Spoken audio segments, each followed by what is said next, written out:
नमस्कार मित्रांनो, परत एकदा या माझ्या माहितीयुक्त व्हिडिओमध्ये आपलं सर्वांचं मनपूर्वक मी स्वागत करतो.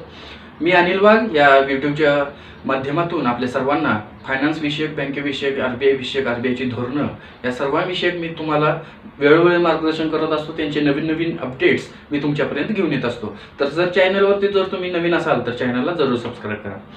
तर आज आपण इन्शुरन्सच्या बाबतीत बोलणार आहोत. तसं पाहायला गेलं तर इन्शुरन्स हे प्रत्येक सेक्टरमध्ये आता झालेलं आहे. बघा, हेल्थ सेक्टरमध्ये इन्शुरन्स आपण एखादी कंपनी घातली, जर त्याचा भूकंप वगैरे झाला, आपल्याला न माहिती होणारी गोष्ट घडून आपल्या बिझनेसचं नुकसान होणं यासाठी लोक इन्शुरन्स करतात. तर असाच इन्शुरन्स लोन बाबतीत सुद्धा आहे. म्हणजे अगदी तुम्ही साधं पर्सनल लोन जरी घ्यायला गेला, 30,000चं जरी लोन असेल तरी त्याच्याबरोबर आता इन्शुरन्स कंपल्सरी करतात. ॲक्च्युली इन्शुरन्स हा कंपल्सरी कोणी करू शकत नाही. जर आपल्या मनात असेल तर आपण त्याचा प्रीमियम भरायचा आणि मग ते इन्शुरन्स घ्यायचा असं असतं. पण मोस्ट ऑफ द केसेसमध्ये आता 90% लोकांना ह्याच्या बाबतीत अधिकार आपले माहिती नाही आहेत. त्यामुळं बऱ्याच लोन प्रोव्हायडिंग ज्या कंपन्या आहेत त्या इन्शुरन्स घ्यायलाच लावतात, मॅन्डेटरीज करतात. आणि त्यांना सुद्धा ते बरं पडतं एका दृष्टीनं. तर त्याच्या मागचा एक हा उद्देश असतो की जर आपण कोणत्याही कारणास्तव समजा आपल्याला पॅरालिसिस झाला किंवा आपल्याला ॲक्सिडेंट झाला, कोणताही हार्ट अटॅक आला किंवा त्याच्यामुळं आपल्या इन्कमवरती काय जर फरक पडला, म्हणजे आपण कमवू शकत नाहीये किंवा असं होऊ नये, पण कधी कधी आपल्या ॲक्सिडेंटमध्ये डेथ झाली किंवा हार्ट अटॅकनं डेथ झाली, म्हणजे पुढचा माणूस आहे तो जर राहिलाच नाही जगामध्ये, तर अशा केसेसमध्ये जो पैसा लोन कंपनीने दिलेला आहे कर्जदाराला तर तो बुडतो. तर ह्या कंडिशनमध्ये ते इन्शुरन्स करायला सांगतात. म्हणजे अशी वेळ येऊ नये, जर वेळ आलीच तर आपला पैसा बुडू नये ह्यासाठी लोन देणारी कंपनी वेगळी असते आणि इन्शुरन्स देणारी कंपनी वेगळी असते. तर त्या कंडिशनमध्ये काय होतं, जर 3 महिन्याच्या वरती जर आपण पे करू शकत नसेल तर मग ती इन्शुरन्स कंपनी आपला हप्ता पे करते. पण त्याच्यासाठी सुद्धा त्यांच्या अटी असतात. तर ती जर खरेच जिनियन केस असेल आपली तर त्या कंडिशनमध्ये इन्शुरन्स कंपनी आपले हप्ते भरतात. ही झाली लिगल गोष्ट. पण आत्ता ज्या 99% लोन ज्या कंपन्या देतात किंवा बँका देतात त्यांचं लोन पण त्याच देतात आणि इन्शुरन्स सुद्धा त्यांचाच असतो. ही सगळ्यात महत्त्वाची गोष्ट आहे. इथं जी फसवणूक आपली जी केली जाते ती ह्या प्रकारे केली जाते की लोन पण तेच देतात आणि इन्शुरन्स सुद्धा त्यांचाच. समजा जर 3 महिन्याच्या आपण वरती जर हप्ता भरू शकलो नाही तर आपल्याकडं इन्शुरन्सची ही क्लेम करण्याची अधिकार असतो. परंतु बऱ्याच लोकांना ह्याच्याबद्दल माहिती नसतं किंवा बँकेचे जे कलेक्शन एजंट वगैरे येतात ते ह्या गोष्टी सांगत नाहीत लोकांना. आणि त्यामुळेच ते आता बँका कोणाकोणाची 40,000 करोड प्रॉफिट, कोणाची 50,000 करोड प्रॉफिट, कोणाची 1,00,000 करोड प्रॉफिटमध्ये बँकेची जात आहे. ती अशी गोरगरीब जनतेच्या पैशाने लुबाडून घेतलेले आहेत, आपल्याजवळ साठवून घेतलेले, त्यामुळे ते ग्रो करतात. तर हे काय दुसरं काय नाही, ह्याच्यामुळेच ते ग्रो करतात. आता साधं एखादा हप्ता आपला गाडीचा असेल आणि तो जर 1-2 दिवस लेट झाला, लगेच 500 रुपये चार्ज, लगेच 700 रुपये चार्ज. काय चाललंय? गोरगरीब जनतेनं काय नुसतं ते हप्त्याबरोबर ती नुसतं फायनान्स करत बसायचं का? आणि मुद्दाम ह्यांची पॉलिसी कशी आहे बघा, लोन देणाऱ्यांची. त्यांचा हप्ता असा बरोबर 3 तारीख 5 तारीख ह्या दरम्यान काढतात. त्यांचा हप्ता असा 3 तारीख 5 तारखेच्या मध्ये असतो बघा तुम्ही. तर त्याच्या मागचं हे लॉजिक आहे की 90% लोकांचं गव्हर्नमेंट सेक्टर सोडलं तर 90% लोकांचं हे प्रायव्हेट जॉब आहेत आणि प्रायव्हेट जॉबमध्ये पेमेंट हे 10 तारखेच्या पुढे होत असतं, 10 तारखेच्या पुढेच होत असतं. तर ते 10 तारखेच्या पुढेच आल्यामुळं बरेचसे लोक आपले अकाउंट मॅनेज करू शकत नाही. त्यांना तेवढं पाहिजे तेवढे तिथे पैसे ठेवू शकत नाही. मग ह्यांचं प्रॉफिट वाढतं. झाला तुमचा हप्ता बाउन्स, भरा चार्ज. झालं तुमचं हे, द्या एक्स्ट्रा चार्ज. हे ह्यांची नाटकं आहेत. त्यामुळे ही गोरगरीब जनतेची फसवणूक चाललेली आहे. त्यामुळे म्हटलं मी हा व्हिडिओ बनवावा. तर ह्या इन्शुरन्समध्ये काय करतात घोळ ते मी आपण बघूया. तर सिक्युअर लोन समजा असेल, आपलं सिक्युअर लोन असेल म्हणजे तुमचं गाडीसाठी घेतलेलं असेल, कारसाठी घेतलेलं असेल किंवा एखादी फॅक्टरी टाकण्यासाठी घेतलेलं असेल किंवा घरासाठी घेतलेलं आहे समजा. तर अशा कंडिशनमध्ये जर ज्या व्यक्तीच्या नावानं कर्ज आहे तो व्यक्ती हयातच नसेल समजा, म्हणजे दुर्दैवानं त्याचा मृत्यू झाला, तर अशा कंडिशनमध्ये बँकेला हा अधिकार नाही की त्यांनी त्या घराचं निलावी करावी. ज्याला तुम्ही कर्ज दिलेलं आहे तो मनुष्यच आता ह्या जगात नाहीये, तर तुम्ही त्याच्या घरच्यांना वगैरे त्रास नाही देऊ शकत किंवा त्याच्या मुलाबाळांना त्रास नाही देऊ शकत किंवा त्यांच्याकडे पैशाची मागणी करू शकत नाही. हे जे मोठी मोठी कर्ज असतात म्हणजे होम लोन, पर्सनल लोन मध्ये सुद्धा जास्त रकमेचे असेल. पर्सनल लोन मध्ये काय 1 लाखाच्या मध्ये सुद्धा आता त्यांनी इन्शुरन्स काढलेले आहेत आणि इन्शुरन्स देणारी सुद्धा त्यांचीच कंपनी आणि कर्ज देणारी सुद्धा तेच बँक. त्यामुळं इथं बरोबर ते आपल्याला चुना लावायला प्रयत्न करतात. तर तो कसा, आपण जर एखादं होम लोन मी स्वतः घेतला असेल समजा 20 वर्षासाठी, आणि कदाचित मी माझं 10 वर्षानंतर मृत्यू झाला, म्हणजे 10 वर्षाचं जे त्यांचं येणं होतं बँकेला प्रॉफिट, तर त्यांचं गेलं.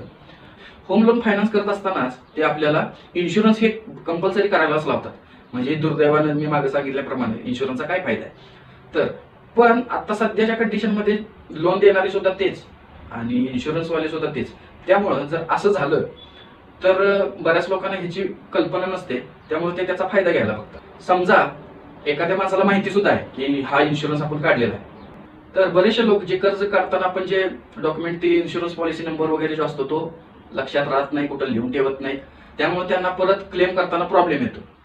किंवा एखाद्याला जरी माहिती जरी असलं, आता समजा मी केलंय होम लोन, पण 10 वर्षानंतर मी हयात नसेल, मी एक्सपायर झालो, तर ते माझ्या मुलाबाळांच्या मागे लागणार. ऍक्च्युली हे गैरकानूनी आहे, परंतु ते करणार.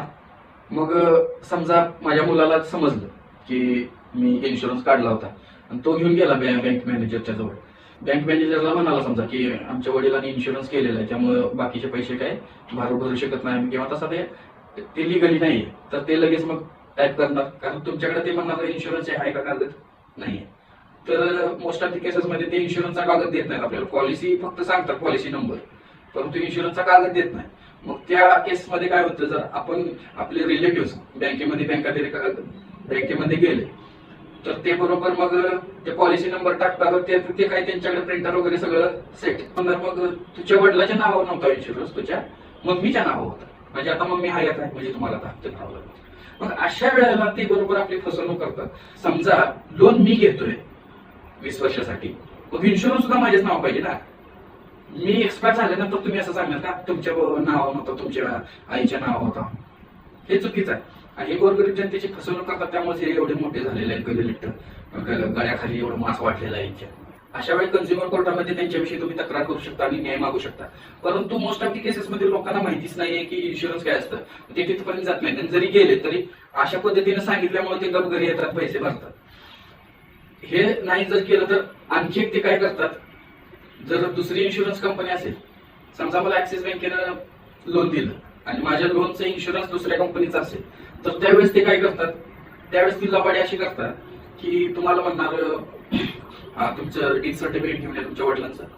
मग माझा समजा मुलगा डीथ सर्टिफिकेट घेऊन गेला, तर मग चेक करणार म्हणणार हा ह्याच्यावरती सगळं लोन काही माफ होऊ शकत नाही. समजा आपलं 50 लाखाचं लोन असेल आणि आपण जर 20 लाख फेडले असते, 30 लाख बाकी आहे, तर ते काय वाटेल ते कारण सांगून कसे पण बोलण्यामध्ये गुरफटून आपल्याकडून म्हणणार 30 राहू दे, 15-20 जरी मिळालं तरी काही फरक पडतो, 15-20 लाख का असं ना, ते काढून घेण्याचा प्रयत्न करतात आणि आपल्याकडून डीथ सर्टिफिकेट घेणार, वर्ण म्हणणार डीथ सर्टिफिकेट तुम्ही दिलं, ह्याच्यातून तुमचं 30 लाख होतं, त्यातलं 10 लाख मायनस झालं. 10 लाख तर काही कमी झालं पाहिजे, मायनस झालं म्हणजे 10 लाख बघा किती वेळ लागतो, तुम्हाला 20 लाख फेडायचे.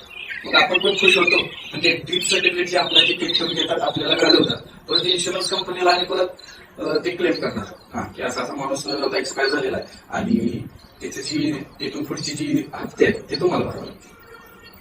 मग इन्शुरन्स कंपनी लिगली यांची भरावीच लागणार इन्शुरन्सला. त्यामुळे असा लबाडीचा धंदा त्या नालायक लोकांनी सुरू केलेला आहे. तर जर असं कोणाबरोबर जर घडत असेल, तुमच्या बरोबर घडत असेल, तुमच्या नातेवाईकांच्या बरोबर जर घडत असेल, तर त्यांना नक्की सल्ला द्या, जेणेकरून त्यांचं सुद्धा चांगलं होईल. कारण अशा कंडिशनमध्ये त्यांना अजिबात किव येत नाही. मग त्याची पुढचा माणूस एक्सपायर झाला, त्याच्या घरावरती कुठले संकट पोहोचवले, त्याच्याच काही त्यांना फक्त पैसा.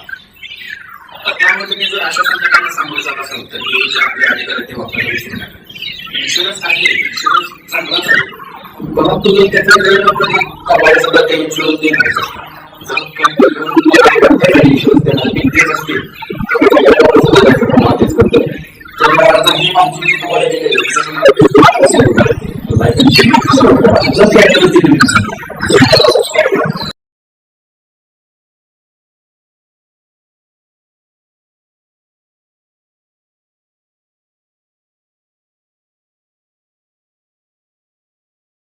तर चला मित्रांनो, पुढच्या आपण नवीन माहितीयुक्त व्हिडिओमध्ये आपण भेटूच. तोपर्यंत आनंदी रहा, खुश रहा, स्वस्थ रहा, मस्त रहा. धन्यवाद.